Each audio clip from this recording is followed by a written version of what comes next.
Magandang araw po mga ka-YouTube.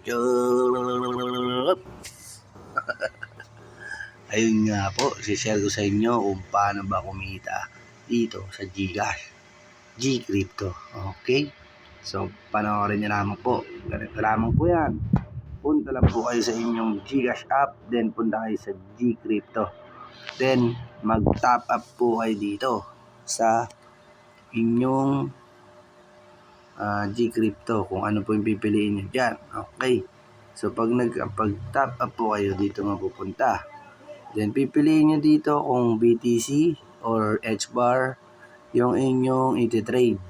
So, eto share ko lang sa inyo. Etong HBAR kasi, nabili ko lang yan ng 43 pesos. And as of now, nasa 59 pesos na. So, nag-earn na yung aking 43 pesos. Nag-earn na siya ng 16 pesos kasi 59 pesos na siya. Okay? So, gano'n na lang po yun. Okay? So, ibebenta nyo lang pag kumita na. Okay? So, gano'n lang po. Kikita na po kayo. So, sumabago pa lang dito sa aking YouTube channel. Consider subscribing and like, share yung aking YouTube channel. Maraming salamat po.